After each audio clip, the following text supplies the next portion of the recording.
karena anugerah-Mu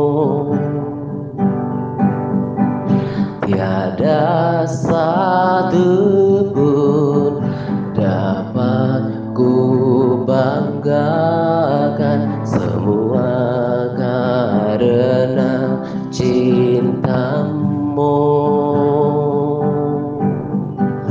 Di hidupku pimpin jalanku, kasih-Mu mengubah hidupku. Kau memilihku, selamatkan hidupku, semua karena cinta-Mu.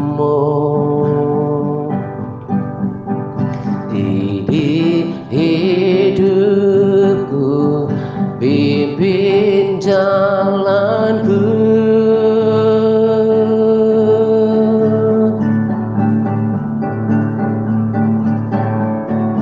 Yesus pegang erat tanganku, ku tak dapat hidup di luar kasih-Mu. Bapa, jangan tinggalkan aku, Engkau alasan selama ku hidup.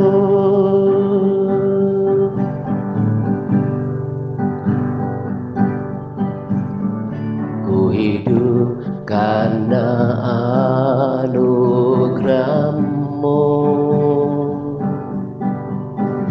tiada satu pun dapat ku banggakan, semua karena cinta-Mu.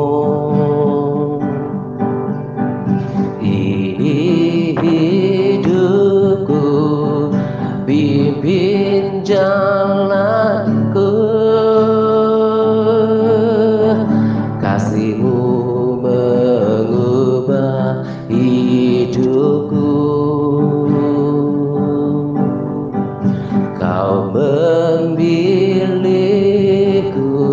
selamatkan hidupku, semua karena cinta-Mu. Ini hidupku, pimpin jalanku,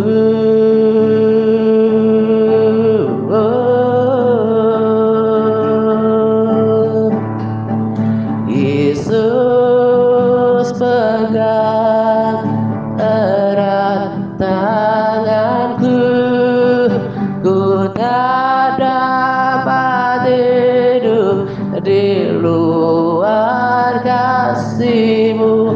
Bapa, jangan tinggalkan aku, Engkau alasan selama ku hidup.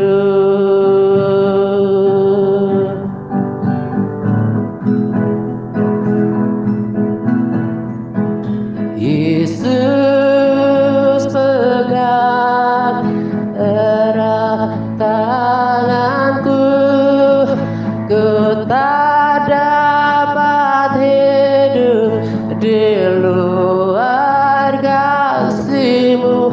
Bapa, jangan tinggalkan aku, Engkau alasan selama ku hidup. Yesus pegang erat tanganku, ku tak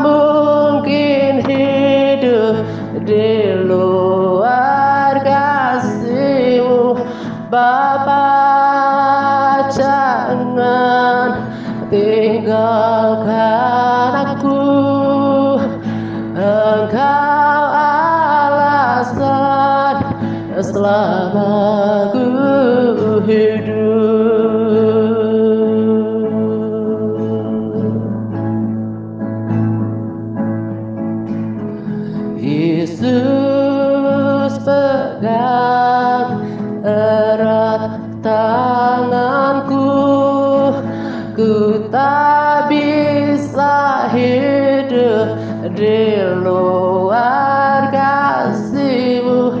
Bapa, jangan tinggalkan aku.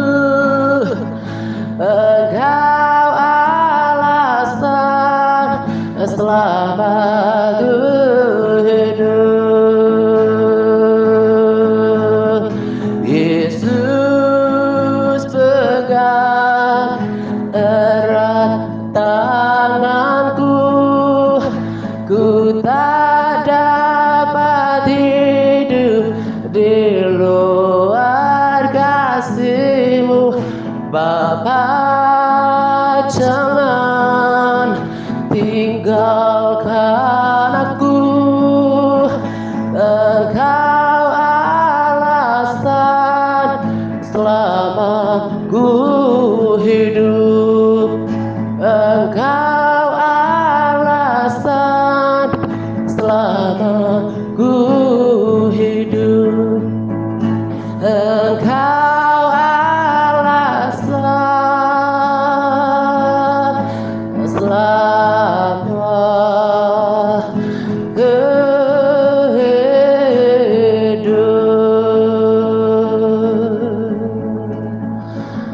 Haleluya.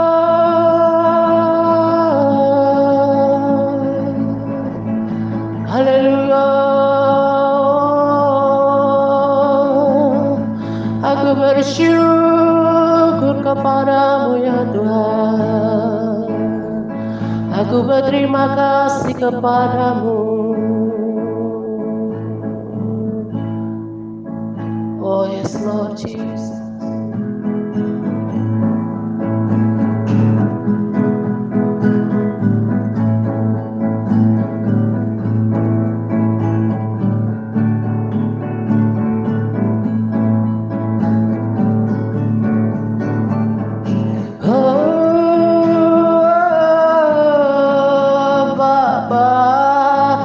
Jangan tinggalkan aku.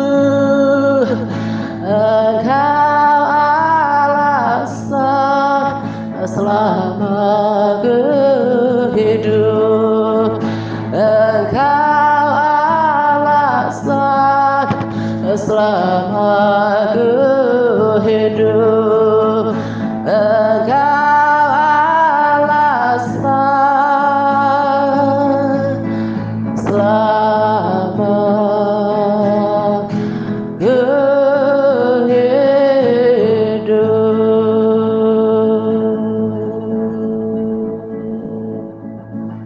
Haleluya.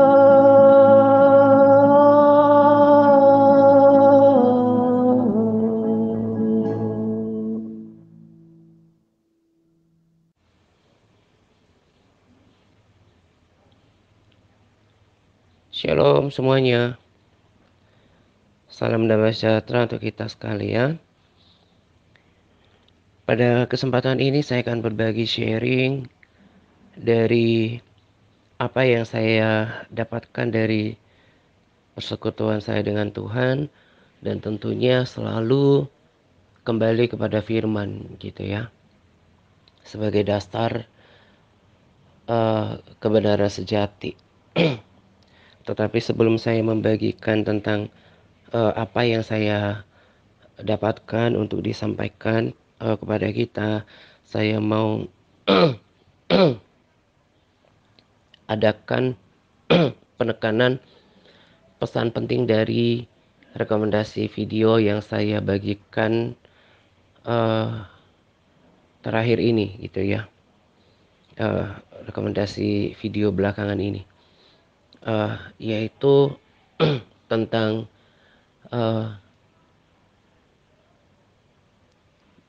persekutuan pribadi dengan Tuhan gitu ya, tentang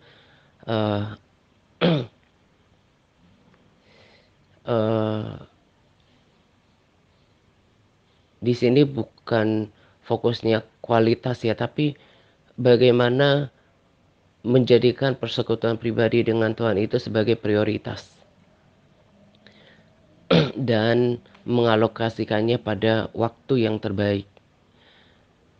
saya sudah paham tentang prinsip penting ini dari dulu gitu. Sebab eh, lewat pembacaan firman, Roh Kudus membuat mengerti tentang teladan Yesus gitu ya. Kita semua sudah gak asing lagi dengan uh, persekutuan Yesus dengan Bapa.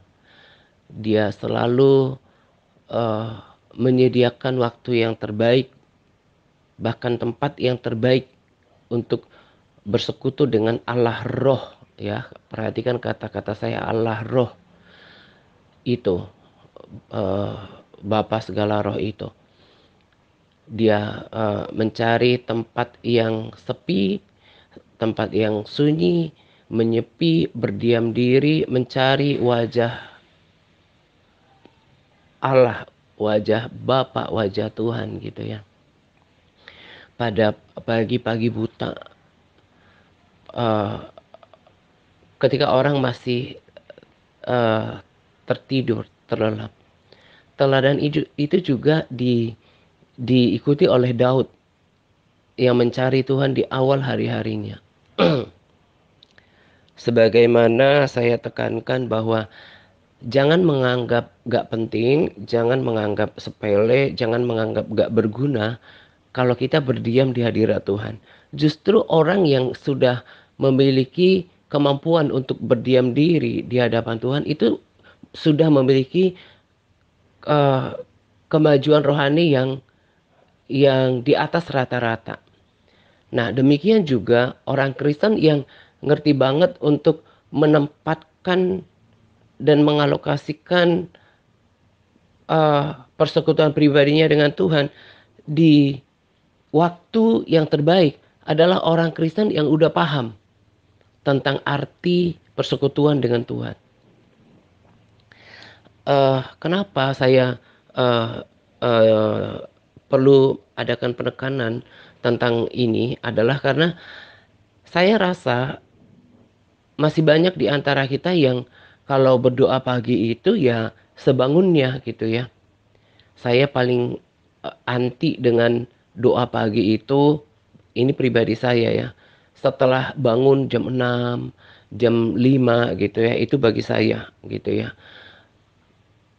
Uh, saya lebih baik berkorban untuk cari yang uh, yang betul-betul sepi, teduh supaya bisa konsentrasi sama Tuhan di tempat yang tersembunyi. 2 hari berturut-turut rasanya dalam minggu ini saya agak agak uh, susah tidurnya barangkali karena uh, uh, mengganggu irama tubuh saya yang uh, dan yang sedang adaptasi karena uh, minggu ini saya coba selain exercise pagi hari juga malam hari gitu ya, setengah jam saya baca-baca dan juga saya lihat panduan video dari Aderai, saya sebut aja namanya ya. Berharap sih ada di antara yang mendengarkan video ini bisa belajar dari video-videonya. Saya sudah banyak mendengarkan videonya, bahkan ada beberapa yang saya dengerin ulang karena ilmunya itu uh, ilmunya itu akurat gitu ya dan sangat membantu gitu. Dan juga ada beberapa artikel yang saya baca bahwa kalau kita olahraga malam gak usah khawatir kecapean. Justru kalau kita berolahraga malam, hormon testosteron kita, testosteron ya, kita meningkat pada malam hari. Lalu ketika kita berolahraga kan ada hormon endorfin juga yang dilepaskan gitu ya. Jadi justru gak usah takut kalau olahraga malam, nanti malah tidurnya bisa lebih berkualitas. Lalu uh, uh, hormon testosteron itu justru meningkat pada malam hari gitu ya. ada juga hormon endorfin yang dilepaskan. Jadi eh, nggak usah takut kecapean. Dulu saya berpikir bahwa eh, eh, gimana eh, nggak capek ya kalau pagi hari olahraga malam juga gitu ya. Ternyata enggak.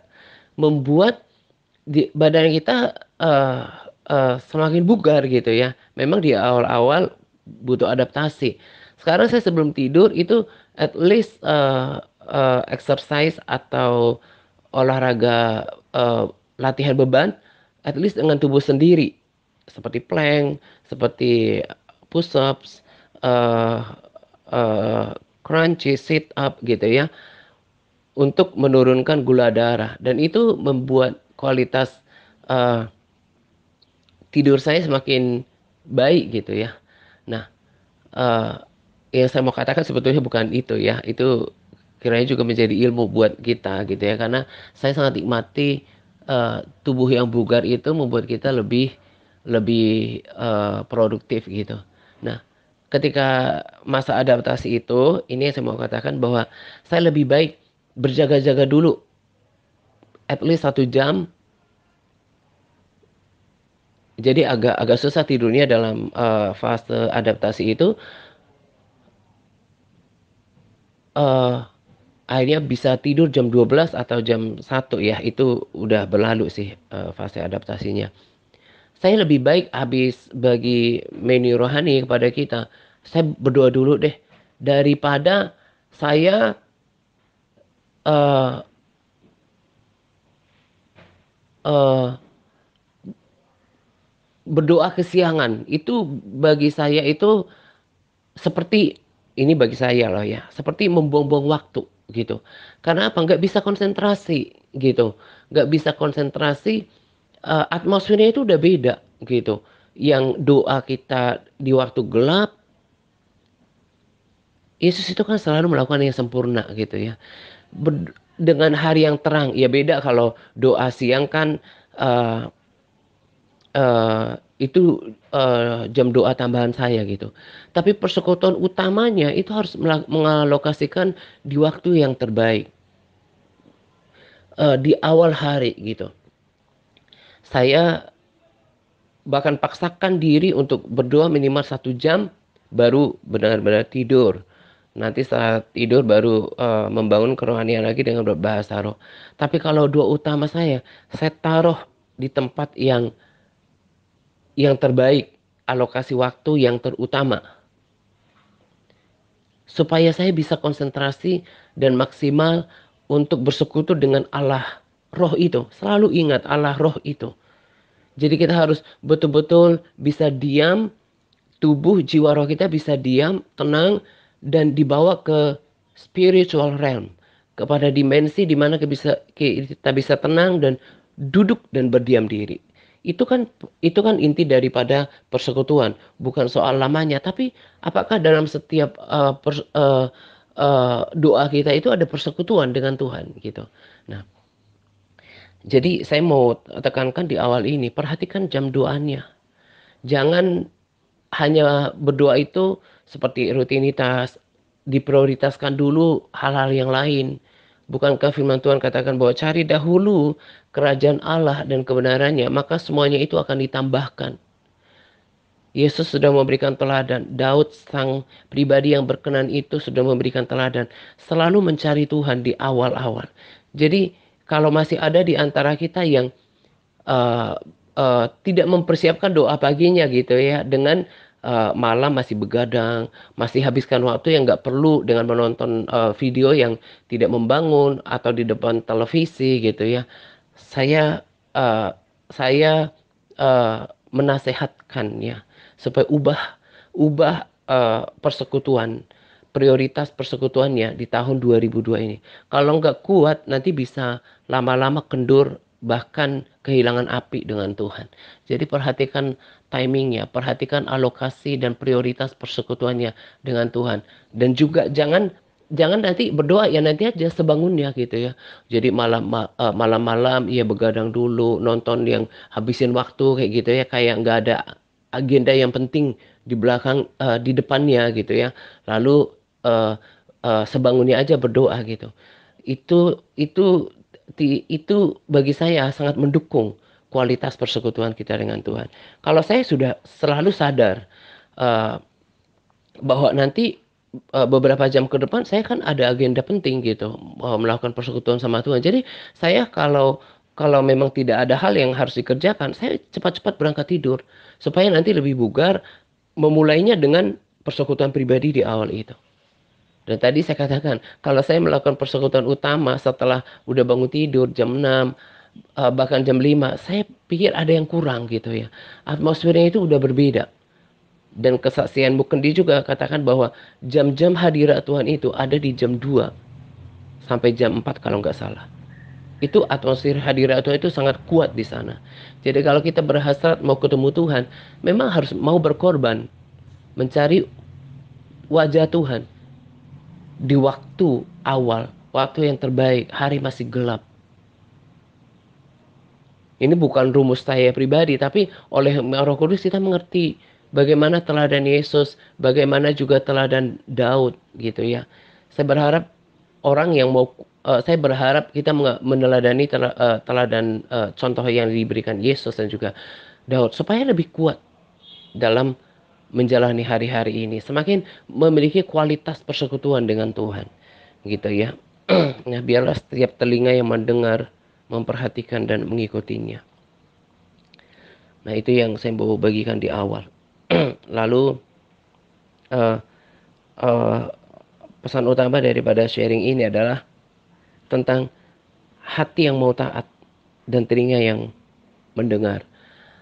Tema ini saya sudah dapatkan dari dari beberapa hari yang lalu gitu ya. Lalu eh, hari ini sebelum saya rekaman pada pagi hari, saya ada keluar rumah, lalu nyampe di rumah belum lama hati saya terdorong untuk langsung membuatkan rekaman gitu ya. Tadi malam dalam persekutuan pribadi sama Tuhan, saya selalu berdoa, Tuhan taruh apa yang eh, Engkau mau sampaikan, apa yang Tuhan mau sampaikan taruh dalam hati saya gitu. Karena saya mau berkomitmen dengan itu. Taruh ya di dalam hati saya, berbicara melalui Roh Kudus, lalu Roh Kudus gerakkan, dorong untuk uh, membuatkan rekamannya, untuk berkata-katanya itu kapan gitu ya. Dan pagi hari ini sebelum uh, rekaman, saya kan berdoa dulu, persiapan lagi sejenak. Saya selalu disadarkan, dibuat mengerti bahwa ini jawaban doa gitu ya. Bahwa sungguh Tuhan itu penjawab doa.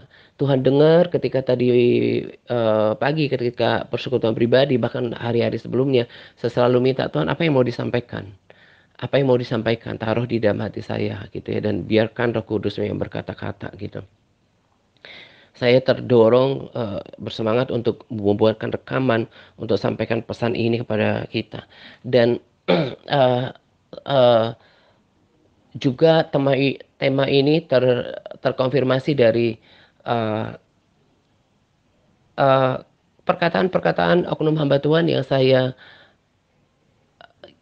rekomendasikan pada hari Senin gitu ya, bahwa kita itu sebetulnya dalam mengikut Tuhan, seperti pada judul ini adalah sebatas hati yang mau taat dan telinga yang mendengar.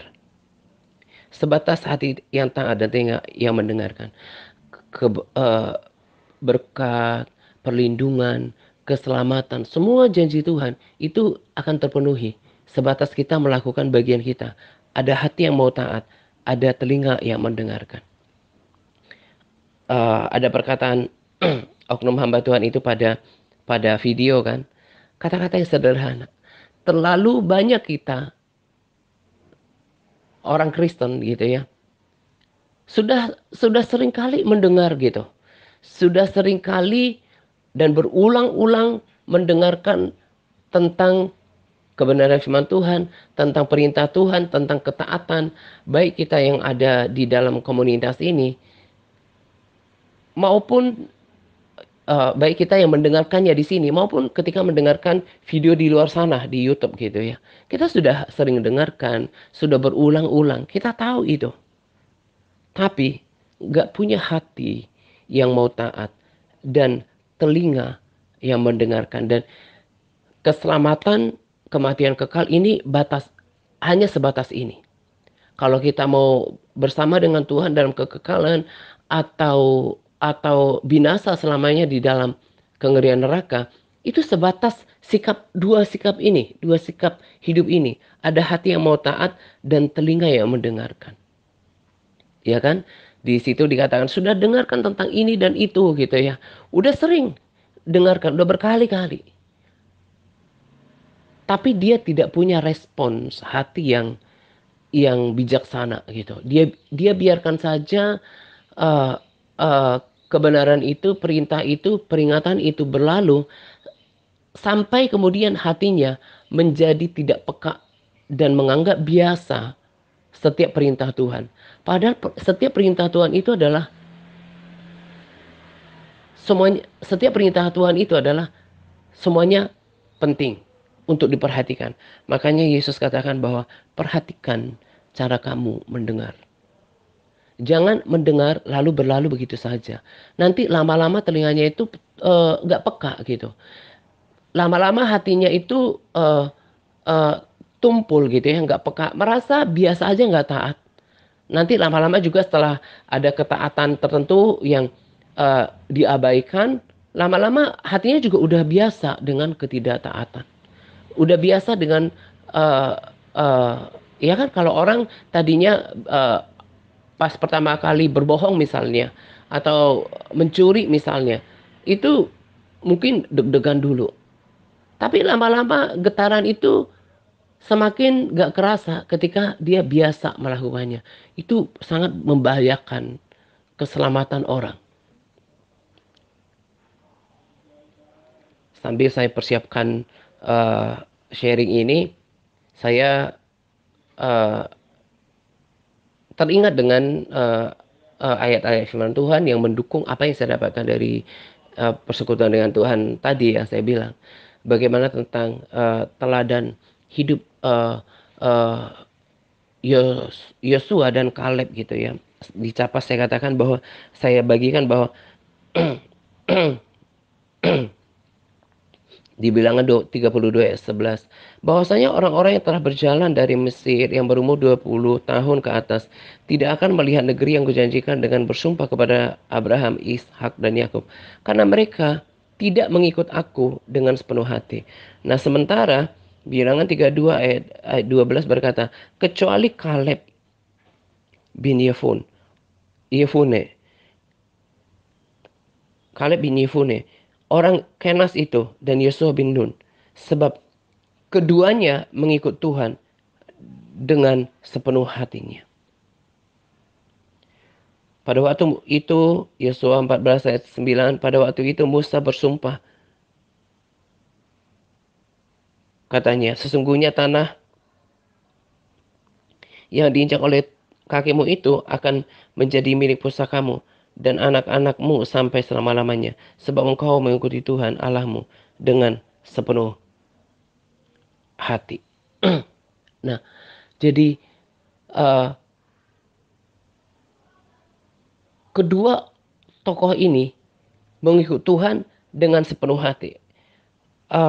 Memberikan teladan, mengikut Tuhan, gak pakai neko-neko gitu ya. Gak usah berbelat-belit gitu. Lurus aja sepenuh hati dan merekalah yang kemudian menjadi orang yang terpilih dari ratusan ribu orang Israel yang masuk tanah perjanjian bersama dengan anak-anak orang Israel yang lahir di padang gurun. Jadi ini persoalan hati itu yang menentukan kita selamat atau tidak, berkenan atau tidak. Saya bahkan berpikir bahwa untuk masuk pada golongan ini itu masih di atas daripada kelompok kecil yang Yesus katakan. Yesus katakan kan bahwa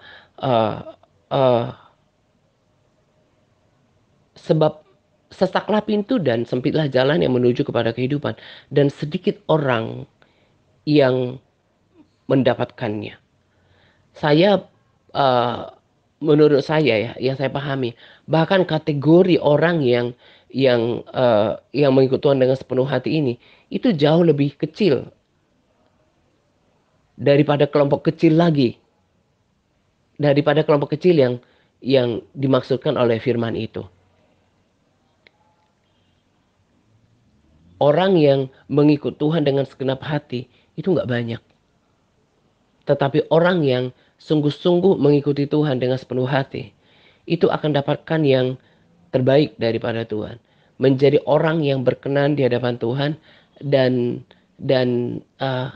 istimewa dalam pandangan Tuhan. Jangan kita hanya punya keinginan menjadi orang yang istimewa, berkenan di hadapan Tuhan, tetapi kita tidak lakukan bagian kita. Dan menurut kesaksian saya, pengalaman hidup saya, baik terhadap diri sendiri maupun terhadap orang-orang yang saya layani gitu ya, bahwa orang-orang yang memang mengikut Tuhan dengan sungguh-sungguh, dengan segenap hati, bukan dengan caranya sendiri, itu akan mengalami perkenanan dengan Tuhan. Mazmur 25 ayat 14 kan katakan bahwa Tuhan bergaul karib dengan orang yang takut akan Dia. Seperti tadi kesaksian saya. Ketika berdoa tadi pagi, subuh, saya sungguh-sungguh berdoa kepada Tuhan, taruh sesuatu, dan dalam beberapa jam saya menyaksikan pernyataan Tuhan gitu ya, pernyataan kehadiran Tuhan, karya Tuhan. Belum lama ini saya ada takut tentang sesuatu hal gitu ya, dan saya serahkan kepada Tuhan, dan dengan ajaib saya lihat pertolongan Tuhan. Dan juga ada pergumulan pribadi yang ya saya minta Tuhan do something gitu ya. Dan beberapa hari kemudian saya lihat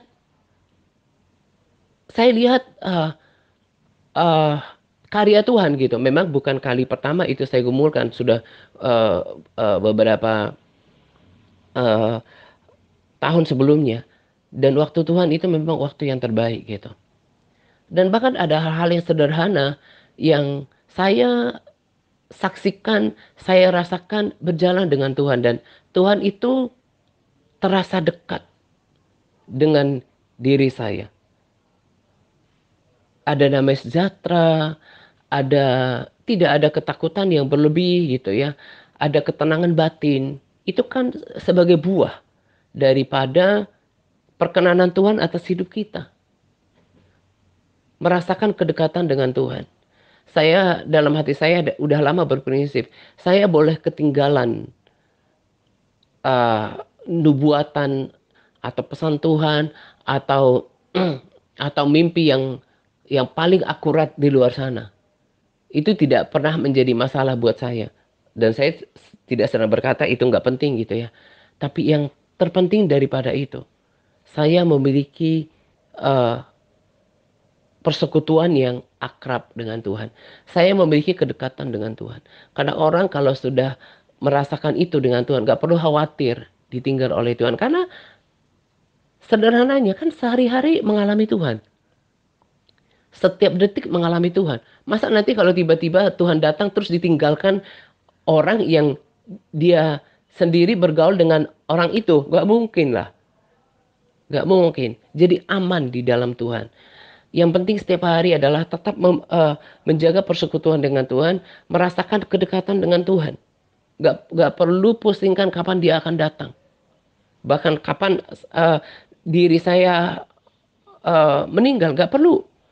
Yang perlu dijaga adalah persekutuan pribadi dengan Tuhan. Ada kedekatan batin dengan Tuhan, ada persekutuan dengan Tuhan, ada damai sejahtera, rasakan perkenanan Tuhan setiap hari. Oleh karena mengikut Tuhan dengan sungguh-sungguh percaya penuh dan taat, menjaga hidup yang bersih, itu yang membuat aman. Bukan sibuk dan menjadi heboh sendiri dengan ulasan orang di sana tentang pesan Tuhan lah, tentang antikris lah, tanda 666 lah gitu ya. Saya tidak sedang katakan itu nggak penting, tapi itu bukan yang terpenting. Tapi bagaimana mengikut Tuhan dengan sepenuh hati. Mengikut Tuhan dengan sepenuh hati, memiliki memiliki hidup yang berkenan. Sebab apa yang nanti kita persembahkan kepada Tuhan adalah hati yang mengikut Dia dengan sepenuh hati, adalah ketaatan yang kita persembahkan kepada Tuhan. Orang yang mengikuti Tuhan dengan sepenuh hati itu diingat oleh Tuhan, bahkan istimewa di hadapan Tuhan, seperti Yosua dan Kaleb yang akhirnya mereka masuk ke tanah perjanjian. Jangan berpikir kalau udah ikutin video-video atau video-video konten rohani tentang pesan Tuhan, nubuatan, tentang mimpi, perhatikan ini ya, merasa oh kita udah bagian daripada nanti yang iya loh, nanti kita akan terangkat atau masuk surga, oh bagian daripada rapture. Bukan yang ngikutin live streaming aktif, oh ikutin sana sini video itu, bukan. Tetapi yang bagaimana hidupnya itu sepenuh hati ikut Tuhan. Tuhan juga kan, firman Tuhan juga katakan kan bahwa ikut Tuhan dengan mengasihi Dia. Mengasihi Tuhan dengan senap hati. Berarti taat dengan sepenuh hati. Itu yang perlu dipelihara. Dibangun, memiliki hati yang berkenan, memiliki hidup yang berkenan, memiliki persekutuan yang erat dengan Tuhan, itu yang harus dipupuk. Dan selalu awalnya daripada ketaatan. Jangan pikir kalau kita udah tadi saya bilang live streaming, terus kemudian ikutin konten-konten yang seperti itulah akhir zaman, merasa oh ini saya udah siap-siap nih. Jangan, periksa hubungan sama Tuhan. Periksa hati yang berkenan. Periksa hati yang taat. Itu yang harus dibereskan. Ketaatan yang membawa kita ke surga. Ketaatan yang membuat kita berkenan kepada Tuhan. Perhatikan dengan seksama bagaimana kita mendengarkan. Perhatikan cara hidup kita. Saya pribadi selaku penuntun rohani di TRC ini gitu ya. Tadi saya katakan dengan kesaksian tentang diri saya ya. Bagaimana belajar mengikut Tuhan, percaya Tuhan dengan sungguh-sungguh. Lalu saya juga bisa mengerti tentang kita-kita yang saya layani gitu ya. Saya sebagai guru rohani lah di sini ya, sangat-sangat berduka gitu ya. Saya bahkan tepat ini katakan bukan cuma prihatin, berduka dengan perilaku orang yang memang tidak memiliki hati yang mau taat gitu ya. Dia ikuti Tuhan dengan caranya sendiri, dengan sikapnya sendiri.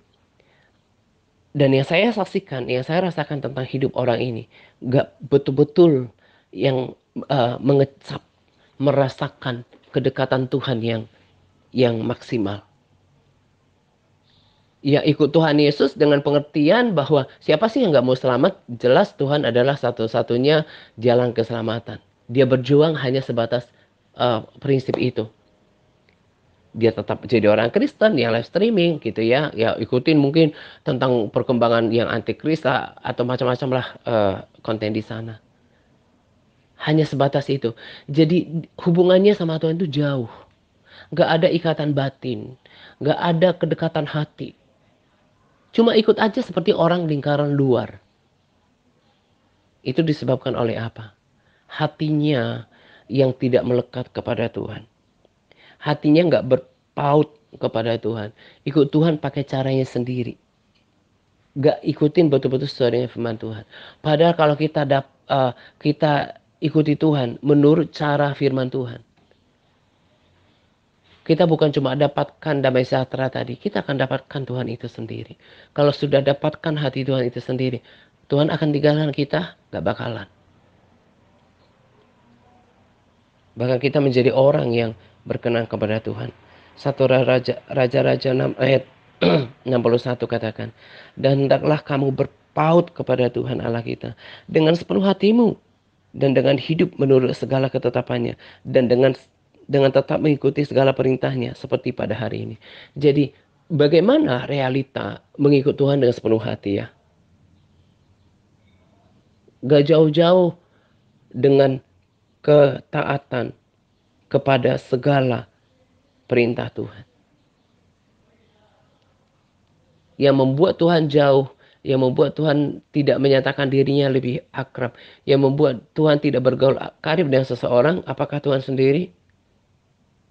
Tentu tidak. Semata-mata adalah sikap hati orang itu sendiri. Yang mau aman saya di ketaatan ini saja. Yang mau saya pikul salibnya di sini saja. Dan dia akan kehilangan waktu yang berharga. Di mana di bumi ini adalah waktunya menjalin persekutuan yang akrab dengan Tuhan, membangun pengenalan akan Tuhan, mempersiapkan surga itu di bumi. Saya rasakan Tuhan, saya saksikan Tuhan, itu kan karena Tuhan menyatakan perkenanannya. Dan saya nggak perlu ragu tentang keselamatan.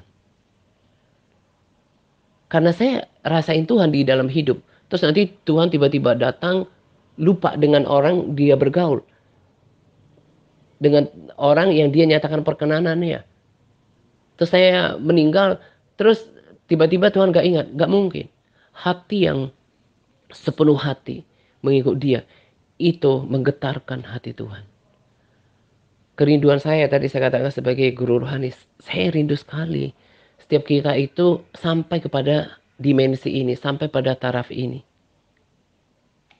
Tetapi kendalanya, sebatas hati yang mau taat dan telinga yang mendengar.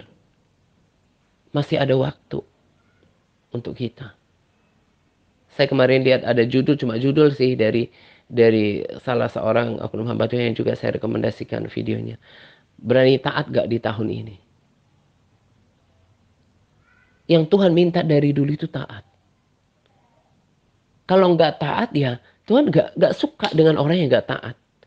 Maka tak heran, selama apapun ikut par, selama apapun bersama dengan kita di dalam pelayanan ini, dia nggak akan maksimal.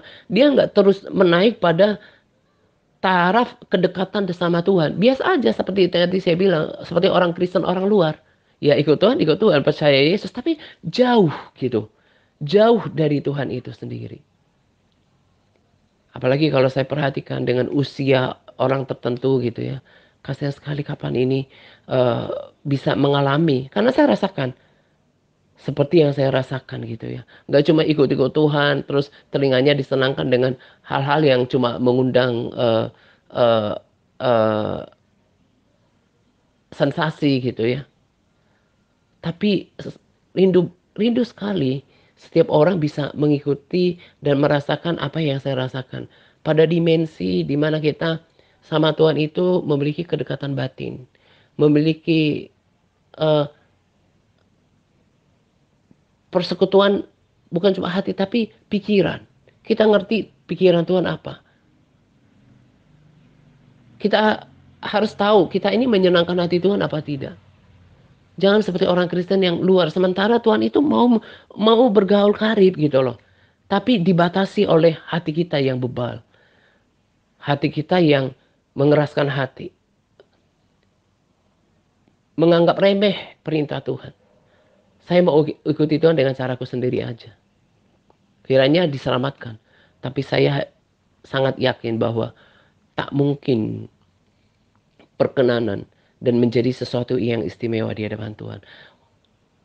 Orang-orang yang akan menjadi istimewa di mata Tuhan adalah mereka. Orang-orang yang mencuri perhatian Tuhan adalah hanya mereka. Seperti yang diteladankan oleh Yosua dan Kaleb. Mengikuti Tuhan dengan sepenuh hati. Kata raja-raja, bagaimana sih berpaut kepada Tuhan dan mengikuti dengan segenap hati? Caranya itu. Ikuti apa yang Tuhan katakan. Kata firman A, ya ikutin A. Dan itu akan menggetarkan hati Tuhan. Dan sangat istimewa kalau nama kita itu ada di bagian terbaik atau di lubuk hati Tuhan. Diingat oleh Tuhan. Dan nanti saya percaya akan mendapatkan yang terbaik di Yerusalem baru. Akan merasakan kedekatan dengan Tuhan. Dan kiranya bisa di tempat yang lebih dekat dengan tahta Bapa. Itu kan sesuatu yang di atas mahal apa sih? Segala-galanya gitu. Itu yang saya kejar. Kenapa saya nggak gak timbang-timbang dalam mengikuti Tuhan. Toh kalau melakukan dengan sedap hati, ketaatan apapun, Tuhan gak pernah permalukan kok. Itu yang membuat salah satu yang saya rasakan orang-orang menjauh dari uh, kedekatan sama saya. Karena kalau orang hatinya itu belum murni, belum apa ya, belum prinsip hatinya itu nggak sama kayak saya dalam mengikuti Tuhan, nggak ada kliknya sama saya. Bahkan yang undur, saya tahu kalau di dalam pelayanan ini kan minta harga ketaatan itu yang benar-benar maksimal gitu ya. Dia maunya yang caranya dia aja gitu. Dan dia sebetulnya kalau ditanya kata hatinya, emang sih kayak gitu tuh nggak bertentangan sih sebenarnya dengan apa yang tertulis dalam firman Tuhan. Tapi masalahnya tidak ada hati yang mau taat dan tidak ada telinga yang mendengar. Rugi di muka bumi ini, nggak mempersembahkan sesuatu yang menarik hati Tuhan dan menjadi harga untuk mendapatkan, menjadi tiket, menjadi syarat untuk mendapatkan yang terbaik nanti di Yerusalem baru. Masih ada waktu seperti yang tadi saya katakan untuk memperbaiki segalanya di sisa waktu ini. Ayo mengikuti Tuhan dengan senang hati. Orang yang mengikuti Tuhan dengan senang hati, walaupun rugi,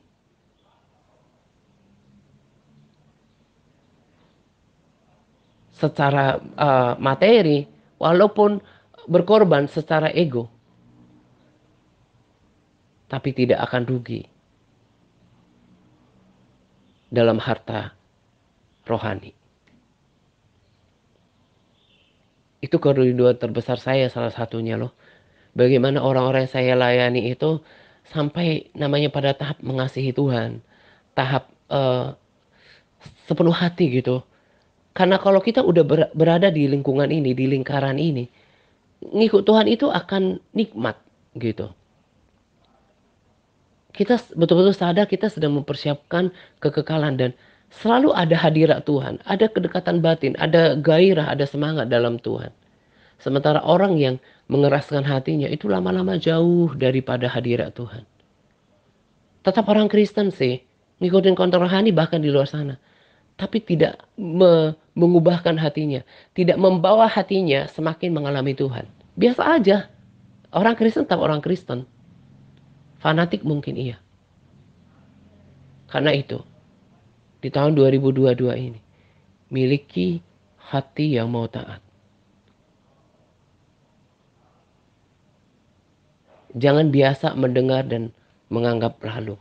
Apa yang kita dengarkan itu adalah firman Tuhan dan Tuhan itu sendiri. Ketika kita menganggap remeh, ingat yang firman Tuhan itu adalah Tuhan. Kita menganggap remeh Tuhan itu sendiri. Jadi kalau mengikut Tuhan dengan cara seperti ini, jangan pikir hidupmu berkenan. Cuma Kristen kategori biasa aja. Bukan sesuatu yang menggetarkan hati Tuhan. Yang kita cari bukan cuma keselamatan, tapi bagaimana menjadi seseorang yang istimewa di hadapan Tuhan. Dan itu sangat menggairahkan hati saya. Itu yang saya kejar dalam hidup ini. Jauhkan hati yang keras. Jauhkan hati yang bebal. Berugilah kalau orang tidak sampai memiliki kedekatan dengan Tuhan. Dan kedekatan dengan Tuhan itu hanya bisa didapat ketika kita sungguh-sungguh mengikuti Tuhan dengan sepenuh hati. Yang direalisasikan dengan apa? Ketaatan total terhadap seluruh perintah Allah. Kiranya ini mengantarkan kita pada kerinduan hati saya gitu. Rindu sekali kita itu setiap hari, setiap orang gitu ya. Ngalami itu seperti yang saya alami gitu. Ada gairah, ada getaran, ada kedekatan batin. Kita bisa mengerti pikiran Tuhan. Ada kesaksian tadi yang saya katakan gitu ya. Hidup itu jadinya penuh kesaksian. Karena apa? Ada Tuhan yang berkarya di dalam hidup kita. Gitu ya. Nah ini saja saya mau bagikan pada sharing kali ini. Sebuah berkat rohani yang mahal. Dan kalau dihidupi, itu dapatkan Tuhan. Dapatkan kekekalan dan kiranya menjadi pribadi yang istimewa. Dekat dengan Tuhan nanti di dalam kekekalan gitu ya. Selamat menjelang 2 pagi untuk kita sekalian. Semangat berpuasa kepada all MTRC yang terus bersemangat dalam berpuasa. Semangat par. Tuhan Yesus memberkati kita senantiasa. Amin. Yesus pegang erat tanganku, ku tak bisa hidup di luar kasih-Mu. Bapa, jangan tinggalkan aku. Engkau alasan selamaku hidup. Yesus pegang erat tanganku, ku tak dapat hidup di luar kasih-Mu. Bapa, jangan tinggalkan aku. Engkau alasan selamaku hidup. Engkau alasan selamaku hidup. Engkau alasan selamaku hidup. Haleluya.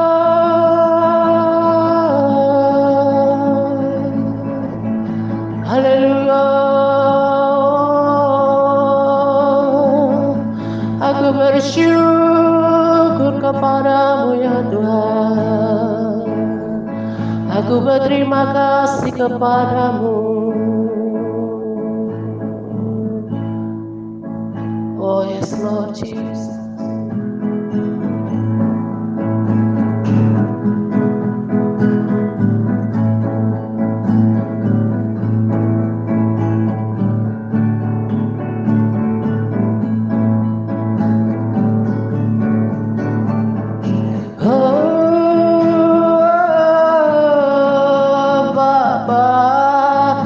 Jangan tinggalkan aku. Engkau alasan selamaku hidup. Engkau alasan selamaku hidup.